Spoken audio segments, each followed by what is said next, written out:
తండ్రి అయిన దేవుడు ప్రభు అయిన యేసుక్రీస్తు నామం ద్వారా కృతజ్ఞతాస్తుతులు చెల్లించుకుంటూ ఆ దేవాతి దేవుని ఆత్మతోనూ సత్యముతోనూ ఆరాధించడానికి చేరవచ్చిన దేవుని పిల్లలైన మీ అందరికీ కూడా క్రీస్తు నామములో వందనాలు తెలియజేసుకుంటూ దేవుడు తన గ్రంథం ద్వారా ఆయన పిల్లలమైన మనందరినీ బలపరచడానికి మనందరము తన మాటల ద్వారా మన జీవితాలను సరిచేసుకొని చివరకు తానున్న ఆ మహాలోకానికి చేరాలని నిత్యము తన మాటలతో ఆదరిస్తున్న దేవాది దేవుని ఎడల మనందరం కూడా ఎంతో కృతజ్ఞత కలిగి బ్రతకాలి. కనుక దేవుడు రాయించిన ఆ గ్రంథంలోని ఎన్నో మాటలు, ఎన్నో సందర్భాలు మనం ఒక్కొక్కటిగా ఆలోచిస్తూ వెళుతున్నప్పుడు గడిచిన ఆదివారం మనం ప్రారంభించిన సంగతి నేను గుర్తుందని అందరికీ, మనిషిని ఈరోజు పీడిస్తున్న ఒక ప్రాముఖ్యమైన సమస్యను గురించి దేవుడు చెప్పిన సంగతులను మనం ఆలోచిస్తూ వెళ్తున్నాం. అదే మరేదో కాదు, మానసిక వేదన, మానసిక సమస్య, మనోవేదన. గడిచిన వారం మనం కొన్ని సందర్భాలు మనం చూడటం జరిగింది. ఆ మనోవేదన లేదా మనోవ్యాకులమునకు లోనయ్యి అయినటువంటి కొంతమంది స్త్రీలను కావచ్చు, పురుషులను కావచ్చు, చరిత్రలో జరిగిన సందర్భాలను బట్టి మనం దేవుని గ్రంథాన్ని పరిశీలన చేయడం జరిగింది. ఆ విషయాన్నే ముందుకు తీసుకువెళుతూ మరికొద్ది నిమిషాలు మరికొన్ని సంగతులను మనం ఆలోచించడానికి ప్రయత్నం చేసినట్లయితే, ఏమంటే గడిచిన వారం ఒక స్త్రీ తన జీవితంలో ఎలా మనోవేదనకు గురైనదో మనం చూడటం జరిగిందండి. ఆ స్త్రీ పేరు ఏంటండి? హన్నా. ఏంటి ఆమె మనోవేదన అని ఆలోచించినప్పుడు, ఇదిగో పిల్లలు లేకపోవటాన్ని బట్టి మనోవేదన చెందినట్లు మనం చూసాం. ఇక మరొక వ్యక్తిని కూడా చూసాము. ఆయన ఆషామాషి వ్యక్తి కాదు, ఒక చక్రవర్తిని మనం చూడటం జరిగింది, నెబుకద్నెజరు. ఈ నెబుకద్నెజరు గారు కూడా తన జీవితంలో ఇదిగో ప్రస్తుత కాలం బాగానే ఉంది, రాబోయే భవిష్యత్ ఏంటి, నా భవిష్యత్ ఏమైపోతుందో అని అతను కూడా మనోవ్యాకులం, మనోవేదనకు గురైన సందర్భాన్ని కూడా మనం ఆలోచించడం జరిగింది. ఇక తర్వాత సాక్షాత్తు చరిత్రలో దేవుని పిల్లలుగా ఉన్న ఇశ్రాయేలీయులు కూడా తమ పడుతున్న శ్రమను బట్టి, తమ పడుతున్న కష్టాన్ని బట్టి, ఏంటి మన జీవితం ఎలా ఉంది అనే ఆ మనోవ్యాకులం కలిగిన వారుగా ఆ చరిత్రలో ఇశ్రాయేలీయులను కూడా మనం చూడటం జరిగింది. ఇక ఈరోజు భాగంలో ఏమండి మరొక ముగ్గురు వ్యక్తులను మనం చూసి మరలా భాగానికి మనం ప్రయత్నం చేద్దామండి. అండి ఇప్పుడు రాజుల గ్రంథంలోని ఒక వ్యక్తిని మనం చూడగలిగితే, మొదటి రాజులు మొదటి గ్రంథం 16వ అధ్యాయం 18వ వచనం అండి. 16వ అధ్యాయం 18వ వచనాన్ని మనం జాగ్రత్తగా చూడగలిగితే ఇక్కడ కూడా ఒక రాజు కనిపిస్తాడండి. రాజు మనలాంటి సామాన్యుడు కాదు, ఏమీ లేనివాడు కాదండి. ఒక రాజు స్థానంలో ఉన్న ఒక వ్యక్తి ఇక్కడ కనిపిస్తున్నాడు. ఏ స్థితిలో ఉన్నాడో ఒక్కసారి చూడండి దేవుని పిల్లలు. 17వ అధ్యాయం 23వ వచనం. 17వ అధ్యాయం 16వ అధ్యాయం 18వ వచనం అండి. 16వ అధ్యాయం 18వ వచనం. పట్టణము పట్టబడినని జిమ్రీ తెలుసుకొని తాను రాజనగరునందు చొచ్చి తనతో కూడా రాజనగరును తగలబెట్టుకొని చనిపోయెను. ఏ స్థితిలో వెళ్ళిపోయాడు చూసారు. ఒక రాజుగా ఉన్న అతను జిమ్రీ ఇతను ఏం చేశాడట, ఏం జరిగింది అన్నప్పుడు ఇదిగో ఇతని పట్టణాన్ని శత్రువులు చుట్టుముట్టేశారు. శత్రువులు ఎప్పుడైతే చుట్టుముట్టారో ఇతనికి ఏమనిపించింది, ఇక నేనేమి చేయలేను, నా పని అయిపోయింది ఇంకేం చేయలేను నేనని చెప్పేసి ఈయన ఏం చేశాడటండి, రాజనగర్లోకి వెళ్ళిపోయి కాల్ చేసుకున్నాడట. ఏం చేసుకున్నాడు, చనిపోయాడు.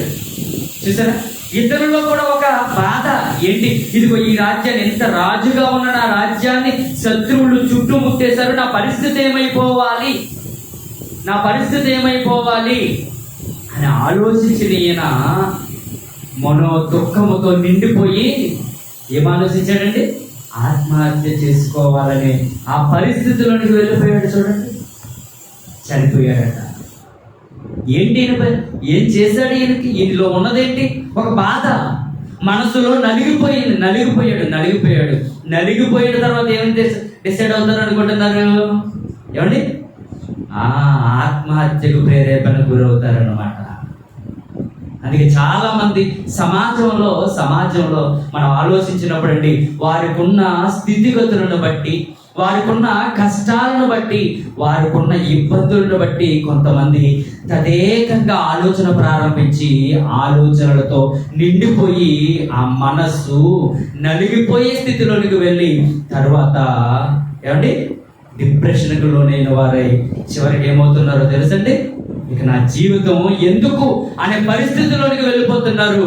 తమకు తాము ఏమండి హత్య చేసుకొని చనిపోతున్న సందర్భాలు ఎన్నో చూస్తాం.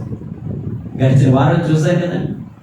ఏమండి, ఒక ఒత్తిడికి గురైన గొప్ప డాక్టర్ గారే ఏమయ్యాడట, ఏమండి, ఇదిగో తనకున్న భార్య బిడ్డలను చంపేసి డిప్రెషన్కు లోనైపోయి ఒక పిచ్చివాడిలా మారిపోయారటండి. డాక్టరే అంటే డాక్టర్ని ఈ మానసిక వేదన పట్టి పీడిస్తుందా? ఏమంటే డాక్టర్లే కాదు, బైబిల్లో దేవుడు చెబుతున్నాడు, ఎవరినట, చక్రవర్తులను సైతం, రాజులను సైతం ఈ మనోవేదన విడిచిపెట్టలేదు. ఏమండి, ఇక్కడ జిమ్రీ అనే ఒక రాజు పరిస్థితి చూసారు. ఆత్మహత్య చేసుకుని తను కాల్చుకుని చనిపోయాడటండి. ఎందుకంటే ఇది మనోదుఖం, శత్రువులు ఆల్రెడీ నా రాజ్యాన్ని చుట్టుముట్టేశారు, నా పరిస్థితి ఏమైపోవాలి, నాకున్న పేరు ప్రఖ్యాతలు ఏమైపోవాలి అని ఇక నేను ఎందుకు బ్రతికింది వేస్ట్ అనుకున్నాడు, చనిపోయాడు. చూసారు, అంటే ఒక రాజును కూడా మనోవేదన అనేది వేధిస్తుంది. ఈ తర్వాత మనకు బాగా పరిచయం ఉన్న ఒక బలవంతుడు కూడా ఉన్నాడండి బైబిల్లో. ఏమండి, చాలా బలవంతుడు ఆయన. ఒకానొక నాడు సింహాన్నే చీల్చి చెండాడిన పరాక్రమశాలి, బలవంతుడైన వాడు. ఏమండి, ఆయన మనందరికీ తెలుసు కదండి. ఆయన జీవితంలో జరిగిన సందర్భాన్ని ఒకసారి బైబిల్లో తెరిచి మనం చూడగలిగితేనండి. ఏమండి, న్యాయాధిపతులు 16వ అధ్యాయం 16వ వచనం నుండి మనం చదవగలిగితే, ఆమె అనుదినము మాటల చేత అతన్ని బాధించి తొందర పెట్టుచున్నందున అతడు ప్రాణము విసికి చావగోరెను. ఏమండి, బలవంతుడు పరాక్రమశాలి అని చెప్పుకుంటున్న సంసోను గారి జీవితంలో కూడా ఏమెదురైందండి, మానసిక వేదన. ఎందును బట్టి ఈయన వేదన పడుతున్నాడు, ఎందును బట్టి ఈయన మనసు నలిగిపోతుంది అన్నప్పుడు దేవుడు ఎంత చక్కగా రాయించాడో చూసారు. తాను కావాలనుకున్న, తాను ఎక్కువగా ప్రేమించిన ఒక స్త్రీ కారణమవుతుంది అక్కడ. ఆమె ఏం చేస్తుందట తన జీవితంలో అనుదినము నిత్యము కూడా ఈ బలవంతుని ఏం చేస్తుందట, తన మాటల చేత విసిగిస్తుంది, బాధ పెడుతుందటండి, తొందర పెడుతుందటండి. ఆలోచించండి, బలవంతుడే కదా, సింహాన్ని చీల్చాడంటే ఎంత బలం కలిగిన వాడు, అంత బలము, శారీరక బలం కలిగిన వాడైనా కానీ ఎక్కడ దెబ్బతింటున్నాడు చూసారా? ఎక్కడ దెబ్బతింటున్నాడు? మానసిక వేదన చెంది ఏమి డిసైడ్ అయిపోయాడండి ఈయన కూడా? చావగోరినట్టండి. అంటే మనోదుఖము ప్రారంభమై తరువాత ఏం జరుగుతుంది అనుకుంటున్నారు? చావాలి అనే ఆ పరిస్థితుల్లోనికి వెళ్ళిపోతున్నారు. చూడండి ఏమండి, ఇది బైబిల్ గ్రంథం అనుకుంటారు. ప్రపంచంలో మేధావులు కూడా ఆలోచించని ఎన్నో సంగతులు దేవుడు మన కొరకు ధైర్యపరచడానికి రాయించాడంటే ఆలోచించండి. నిజంగా ఈ అంశము పూర్తయ్యేసరికి ఎప్పుడు కూడా మన జీవితంలో ఇదిగో ఈ మానసిక వేదన అనేది, మనోవేదన అనేది దేవుని పిల్లమైన మనలో కనిపించకుండా ఉండాలండి. ఏమండి, ఇక్కడ చూడండి, సంసోను గారు తన జీవితంలో సింహాన్ని చీల్చిన వాడే, శారీరక బలవంతుడే, పరాక్రమశాలి, అలా పేరు పొందిన ఈయన చివరికి ఎక్కడ దెబ్బతింటున్నాడంటే ఇదిగో ఒక స్త్రీ తన మాటల చేత నిత్యము ప్రతి దినము కూడా వేధిస్తుండేసరికి ఇతరుల వేదన ప్రారంభమైంది. ఆలోచించారు. చాలా మంది చెప్పుకోరు కానండి, ఈ బాధలో చాలా మంది పురుషులు భర్త స్థానంలో ఉన్న వాళ్ళు కూడా ఉంటారండి. ఏమండి, కొంతమంది ఉంటారు, వాళ్ళు ఏం చేస్తుంటారు అనుకున్నారు? నిత్యము కూడా ఏదో ఒక సందర్భాన్ని వాళ్ళే క్రియేట్ చేసి తన భర్త గారిని నిత్యము మాటలతో వేధించే స్థితిగతులు కూడా మనం విన్నాం. చాలా మంది చెప్పుకుంటారు పాపం. అంటే ఏమవుతున్నారు? ఆ మాటలను బట్టి విసిగిపోయిన వారు ఇదిగో మనోవేదనతో నిండిపోయి చివరికి ఏమవుతున్నారండి? ప్రాణాన్ని తీసుకోవాలని ఆలోచనలోనికి వెళ్ళిపోతున్నారండి.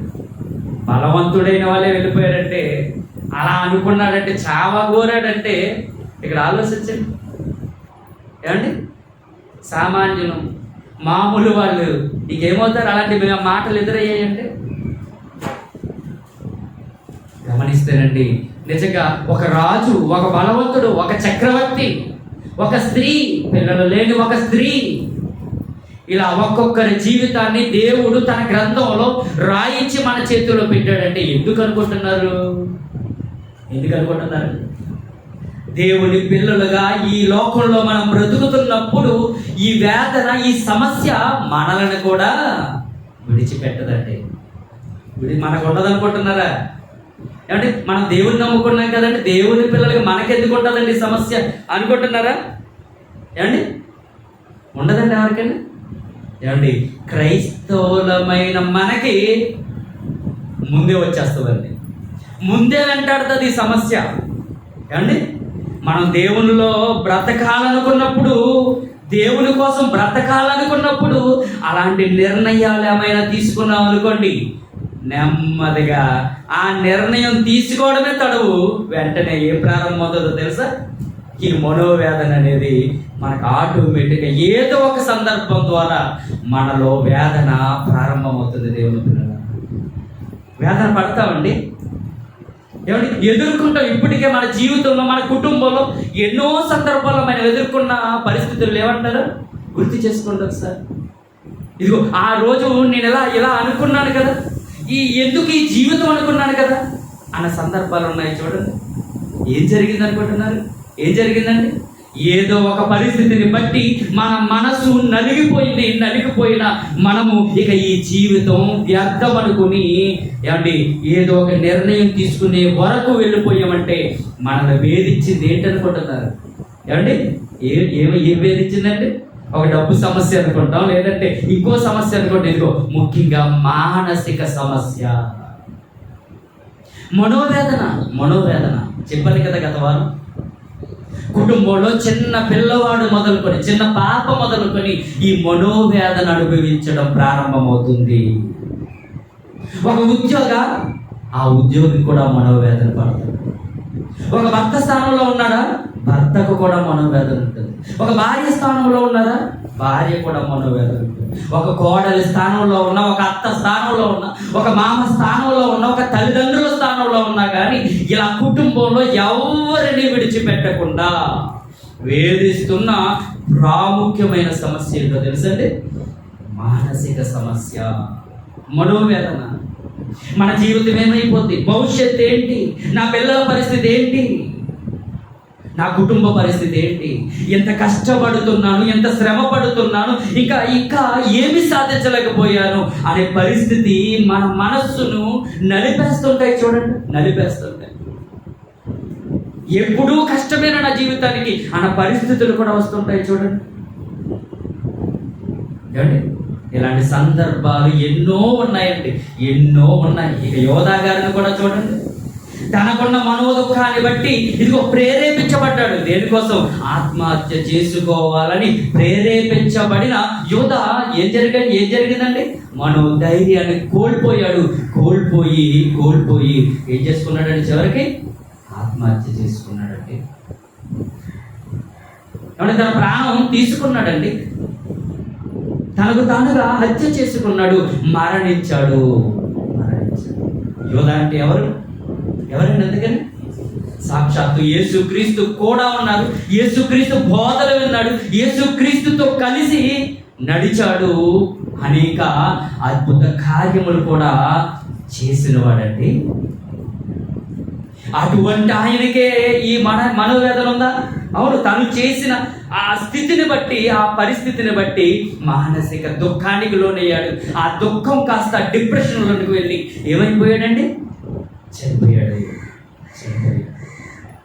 ఏమండి, దేవుని పిల్లలుగా బ్రతుకుతున్న మనకు కూడా వస్తుందా ఈ మనోవేదన? ఉంటుందా? ఆలోచించండి. పిల్లల కోసం, కుటుంబం కోసం, మనకున్న అప్పుల బాధల కోసం, పరిస్థితులు ఏవైనా కావచ్చు, మొత్తం మీద దేవుని పిల్లలుగా ఉన్న మనల్ని కూడా ఈ పరిస్థితులు వెంటాడతాయండి. అవునా అండి? దేవుని పిల్లలకు కూడా మనోవేదన ఉంటుందా? వెంటాడుతుందా? ఆ సమస్య మనం కూడా ఎదుర్కొంటామా? ఏమండి, అప్పుడప్పుడు జీవితంలో ఎదురవుతున్న ఆ సంఘటనలకి మన మనసు నలిగిపోతుండటం మనం గమనిస్తుంటామండి. ధైర్యం కోల్పోతాం, పిరికి వారిగా మారిపోతామండి. ఒక మాట చూసుకుందాం, తిమోతికి రాసిన 2వ పత్రిక 1వ అధ్యాయం 7వ వచనం ఒకసారి చూడండి.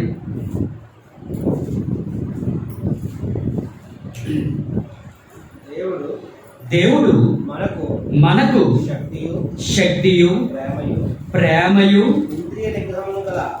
ఇంద్రియ నిగ్రహములు గల ఆత్మనే ఇచ్చిన గాని పిరికితనము గల ఆత్మనియ్యలేదు. చూసారా, దేవుడు ఇచ్చిందేమో ధైర్యం కలిగిన, ఇంద్రియ నిగ్రహమును కలిగిన, శక్తి కలిగిన ఆత్మనిస్తే ఏం జరుగుతుంది? మనలో పిరికితనం వచ్చేటట్టు ఏర్పడుతున్నాయి పరిస్థితులు. చూసారా, ఎందుకు ఈ పిరికితనం ఏర్పడుతుంది? ప్రశ్న వేసుకున్నారు ఎప్పుడైనా? ఎందుకు పిరికివారిగా మనుషులు మారిపోతున్నారు? ఎందుకు? ఇదిగో షుగరు, బీపీ ఇలాంటి ఇవన్నీ కూడా మనల్ని వెంటాడుతున్నాయి అన్నప్పుడు ఏమండి ఒక్కటే కారణం చెబుతున్నారు.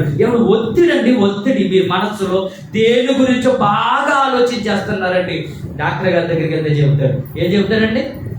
ఎక్కువ ఆలోచిస్తున్నారండి మీరు.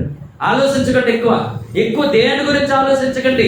తద్వారా షుగర్ వస్తుంది, బీపీ వస్తుంది, ఇలా రకరకాల వ్యాధులు అనేవి శరీరానికి కూడా మొదలవుతాయి.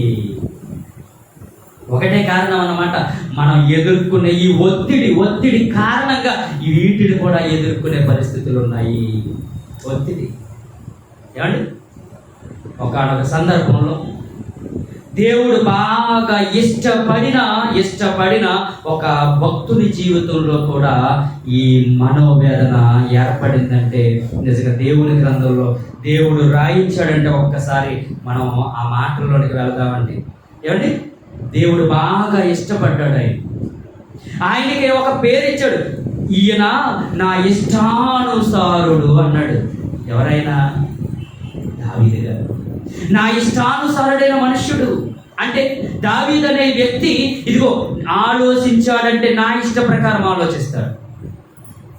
ఏమన్నా ఒక పని చేశాడంటే నా ఇష్ట ప్రకారం చేస్తాడు, నా ఇష్టాన్ని అనుసరించి చేస్తాడు. మాట్లాడితే నా ఇష్ట ప్రకారం మాట్లాడతాడు.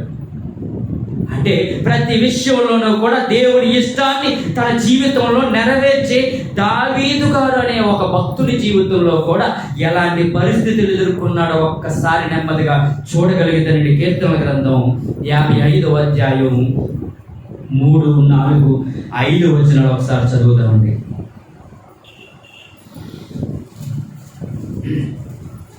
55వ అధ్యాయం 3, 4, 5 వచనాలండి.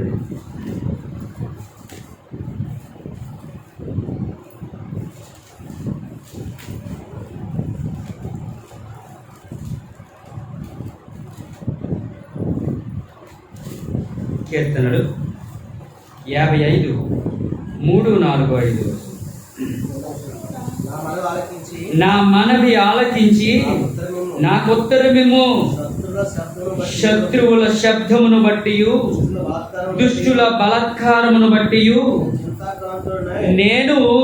నేను చింతాక్రాంతుడనై విశ్రాంతి లేక మూలుగుచున్నాను.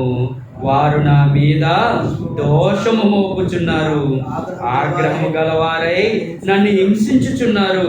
నా గుండె నాలో వేదన పడుచున్నది, మరణ భయము నాలో పుట్టుచున్నది. దిగులును వణుకును నాకు కలుగుచున్నవి, మహా భయము నన్ను ముంచివేసెను. ఎవరి మాటలండి? ఎవరి మాటలు? దావీదు గారు తన జీవితంలో ఎదుర్కొన్న సందర్భం ఏమంటున్నాడు చూసారా తన మాటలను? నేను చింతాక్రాంతుడనైపోయాను. ఇంకా నా గుండె నాలో వేదన పడుచున్నది, నా గుండె నాలో వేదన పడుచున్నది. చింతాక్రాంతుడైపోయాడట. అంటే ఆలోచనలో మునిగిపోయాడు, ఒక మనోదుఖంలో మునిగిపోయిన పరిస్థితి ఎవరి జీవితంలో కనిపిస్తుందండి? ఇక్కడ భక్తుడైన దావీదు గారి జీవితంలో కూడా కనిపిస్తుంది. చింతాకాంతుడైపోయాడట. అంటే ఇదిగో శత్రువులు ఆయన మీద దోషములు మోపుచున్నారు, నా మీద దోషములు మోపుచున్నారు, నన్ను హింసిస్తున్నారు. సమాజం అంతా అనరాని మాటలు దావీదు గారిని అంటుంటే, లేనిపోని దోషములు ఆయన మీద మోపుతుంటే ఆ మాటలకు ఈయన ఏమైపోయాడంటే చింతాక్రాంతుడైపోయాడు. తన గుండె తాను వేదన పడుచున్నది.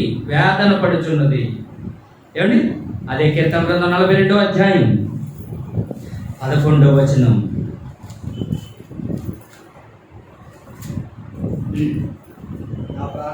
నా ప్రాణమా నీవేళ కృంగి ఉన్నావు,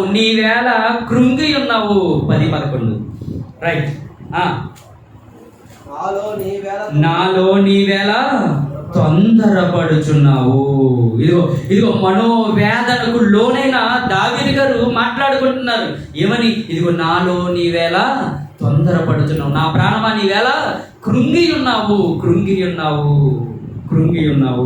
దోషాలు మోపుతుంటే సమాజం, ఆనాడున్న సమాజం దావీదు గారి మీద దోషము మోపుతుంటే, ఆయన హింసకు గురి చేస్తుంటే ఆయన చింతాక్రాంతుడైపోయాడు. తన గుండెలో వేదన మొదలైంది. ఇదిగో మనోదుఖం బారిన పడ్డాడు. మానసిక సమస్యతో నలిగిపోతున్న దావీదు గారు మాట్లాడుకుంటూ ఏమంటే, నా ప్రాణమా నాలో నీవేళ కృంగి ఉన్నావు, కృంగి ఉన్నావు. ఏమండి, ఎదురవుతుంటాయి చూడండి.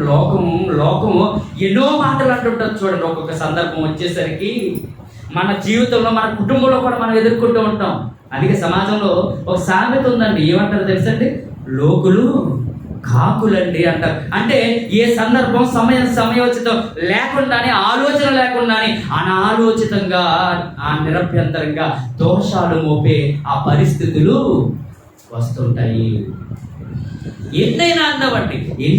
ఇక్కడ దావీదు గారు చూడండి, తన మీద లోకం దోషములు మోపుతుంటే ఎన్నో మాటలు అంటుంటే ఈయన ఏమనుకుంటున్నాడు? నా ప్రాణమా నాలో నీవేళ కృంగి ఉన్నావు అంటున్నాడండి. తనకున్న జ్ఞానాన్ని బట్టి. ఏమండి, ఇక కిందకి చదివితే,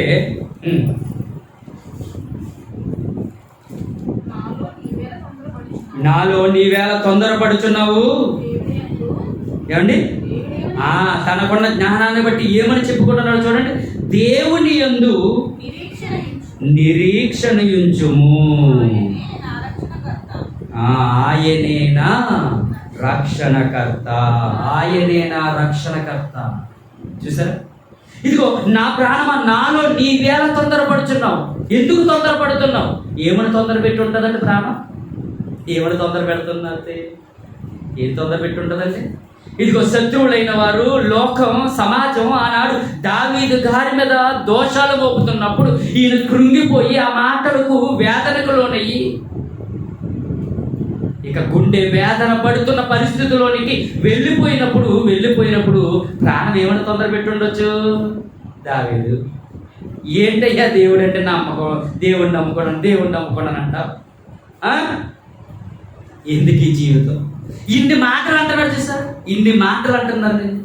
ఎందుకంటే నీ జీవితం నువ్వు బ్రతుకుంటే ఎందుకు? ఇదిగో ఒక్కసారి చచ్చిపో అని తొందరపడుతుంది ఆ ప్రాణం. తొందర పెడుతున్న ప్రాణంతో ఏం చెబుతున్నాడో తెలుసా? దేవుని జ్ఞానం కలిగిన దావీదు గారు ఏమంటున్నారండి? ఇదిగో మరలా ఒకసారి చదవండి ఆ మాట. ఎప్పుడు వేదన కలిగిన, బాధ కలిగిన, ఇదిగో ఆ సమస్యలోనికి మనం వెళుతున్నప్పుడు ఇది గుర్తు చేసుకోవాలండి. ఒకరోజు భక్తుడైన దావీదు గారి జీవితంలో కూడా ఈ సమస్య ఏర్పడింది కదా. ఇదిగో ప్రాణం తొందర పెట్టింది కదా, ఆయన్ని తొందర పెట్టింది కదా. అటువంటి సందర్భంలో ఏమంటున్నాడు ఆయన ప్రాణంతో? ఆ మాట చదవండి. నీవేళ తొందరపడుచున్నావు, దేవుని యందు నిరీక్షణయుంచుము. ఎవరి మీద నిరీక్షణ ఉంచాలి? ఎవరి మీదకి వెళ్ళాలి ఈ ఆలోచనలు? ఇప్పుడు ఎవరి గురించి ఆలోచించాలి? ఎవరి మీద ఆధారపడాలో ఒక్కసారి దావీదును చూసి నేర్చుకోవాలండి. దేవుని మీద నిరీక్షణయుంచుము. ఎందుకంటే ఆయనే నా రక్షణకర్త, నా బలం, నాకు మనోధైర్యాన్ని ఇచ్చేది ఆయనే. దేవుడు వైపు చూడు. నా ప్రాణమా నాలో నీవేళ తొందరపడుతున్నావు. ఎందుకు కృంగిపోతున్నావు? ఎందుకు నలిగిపోతున్నావు? ఇదిగో దేవుడు ఉన్నాడు. ఆయనకి సమస్తము తెలుసు. ఆయన రక్షణకర్తగా ఉన్నాడు. కాబట్టి ఆయన మీద దృష్టి ఉంచు. ఆయన మీద ఆనుకో. ఆయన మీద ఆధారపడు. ఆయనే మన బలమని, మనకు ధైర్యాన్ని ఇచ్చేవాడని ఒక నమ్మకం ఉంచు అని తనను తాను ఎలా సర్ది చెప్పుకుంటున్నాడు చూడండి. అంటే ధైర్యం తెచ్చుకుంటున్నాడు తనకున్న జ్ఞానాన్ని బట్టి, తనకున్న వాక్యం మీద ఆసక్తిని బట్టి. ఇదిగో దేవుడు ఉన్నాడనే ధైర్యం కలిగి బ్రతుకుతున్నాడు చూడండి, నిలబడిపోతున్నాడు చూడండి. ఈరోజు ఏ విషయంలో మన సమస్య, ఏ విషయంలో మనం మనోవేదనకు, ఇదిగో మానసిక బాధకు గురవుతున్నాం చెప్పండి. ఎన్నో కారణాలు ఉండొచ్చు, కానీ ప్రతి కారణమును బట్టి ఆ మనోవేదన మనలో ప్రారంభమైనప్పుడు వెంటనే మనకి ఎవరు గుర్తు రావాలో తెలుసండి? దేవుడు గుర్తు రావాలి. ఎందుకు గుర్తు రావాలి? మన వాక్య పఠనం చేసుకున్నాం కదా. పేతురు గారు మొదటి పత్రిక మొదటి పత్రికలో నా మాట మనం చదువుకొని ఈ భాగాన్ని ముగించుకుందాం.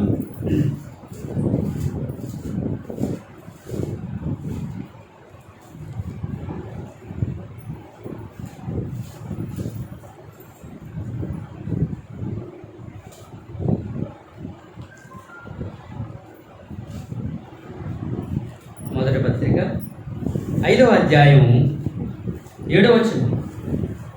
5వ అధ్యాయం 7వ వచనం. ఆయన మిమ్ములను గూర్చి చింతించుచున్నాడు గనుక మీ చింత యావత్తును ఆయన మీద వేయుడి. ఇదిగో మీరు చింత, ఆలోచన, బాధ, దుఃఖం వీటితో ఎందుకు నలిగిపోతున్నారమ్మా, వీటితో ఎందుకు నలిగిపోతున్నారయ్యా అని చెబుతూ, ఇదిగో మన గురించి చింతించేవాడు ఒక ఆయన ఉన్నాడు. ఆయన ఎవరు? ఆయన ఎవరండి? దేవుడు. దేవుడే మన అందరి కోసం చింతిస్తున్నప్పుడు మీ చింత దేని కోసం? మీ చింత దేవుని కోసం. మీకున్న ఏ చింత అయినా కానీ ఏం చేయమంటున్నాడు? ఆయన మీద వేయుడు. ఎందుకంటే ఇదిగో మిమ్మును గూర్చి చింతించేవాడు ఒకడు ఉన్నాడు. మీకున్న చింత ఆయన మీద వేయండి, ఆయన మీద వేయండి. మీ చింత యావత్తును ఆయన మీద వేయండి. ఎందుకో తెలుసా? ఆయన మీద ఆనుకోవడం ప్రారంభించండి. ఎందుకో తెలుసా? ఇదిగో మీ విరోధి అపవాది ఎవరిని మృంగుదునా అని వెదుకుచు తిరుగుచున్నాడు గర్జించే సింహం వలె.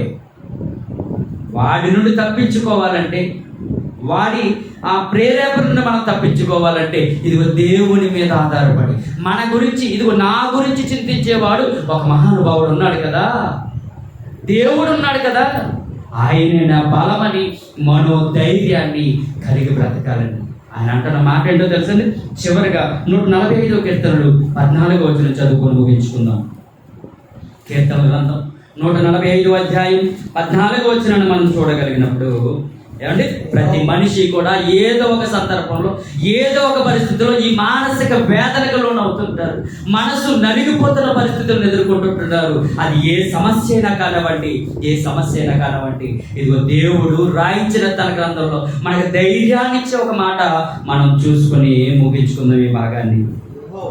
యెహోవా పడిపోవు వారినందరినీ ఉద్ధరించువాడు, కృంగిపోయిన వారందరినీ లేవనెత్తువాడు. ఎవ్వరు లేననుకుంటామా? ఎవరిని గురించి ఆలోచించాం మనం.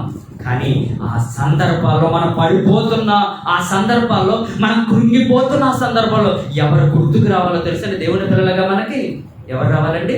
దేవుడు. ఎవరంట? పడిపోతున్న వారిని లేవనెత్తేవాడు ఎవరంటండి? దేవుడే. కృంగిపోయిన వారిని లేవనెత్తేవాడు, నిలబెట్టేవాడు ఎవరనుకుంటున్నారు? దేవుడే. దేవుడే. ఆలోచించలేదు అంటే ప్రతి మనిషిని ఈ సమస్య వేధిస్తుండటం నిజమైతే, వాస్తవమైతే, ఆ సమస్య ఎదుర్కొన్నా కానీ దేవుని పిల్లలుగా నిజంగా దేవుని మీద ఆధారపడి మన చింత యావత్తు ఆయన మీద వేసి మనం నిలబడినప్పుడు అండి, పడిపోతున్నా కానీ మనల్ని నిలబెట్టేవాడు ఒకడున్నాడు. కృంగిపోయిన ఆ సందర్భంలో, ఇదిగో అనేక సమస్యలతో మనసు నలిగి కృంగిపోతున్న ఆ సందర్భంలో మనల్ని బలపరిచేవాడు ఒకడున్నాడు. ఆయన మనందరికీ కన్నా తండ్రి. ఆ తండ్రి మాటలే మనల్ని బలపరిచేవిగా ఉంటాయండి, బలపరిచేవిగా ఉంటాయి. కాబట్టి ఈ సమస్య అనేది ఒక స్త్రీని మొదలుకొని, ఒక చిన్న పిల్లలు మొదలుకొని పెద్దవారి వరకు, సాక్షాత్తు చక్రవర్తులు, రాజులు, భక్తులు అందరి జీవితాల్లో ఈ సమస్య ఎదుర్కొన్నట్టు మనం దేవుని గ్రంథం నుండి చూస్తున్నప్పుడు ఏమండి, భక్తులు చేసిన పని ఏంటనుకుంటున్నారు? నా ప్రాణమా, నాలో నీవేళ కృంగిపోతుంది ప్రాణం, నలిగిపోతుంది మనసు, నలిగిపోతున్నా ఇదిగో ఆయనే నా రక్షణకర్త.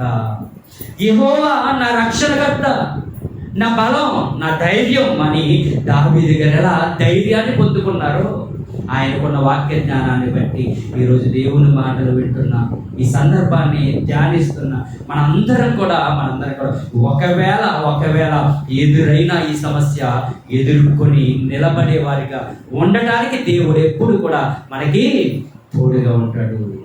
కృంగిన వారిని లేవనెత్తేవాడు, గాయపడిన వారిని బాగు చేసేవాడు. కాబట్టి ఆ దేవుడు ఉన్నాడనే నిరీక్షణతో, ఆ దేవుడు ఉన్నాడనే ధైర్యంతో మనం ముందుకు మన జీవితాన్ని దేవుని పనిలో సాగిస్తూ దేవుడి కొరకు బ్రతికి దేవుడున్న మహాలోకాన్ని స్వతంత్రించుకున్నాం. అందరికీ వందనాలు.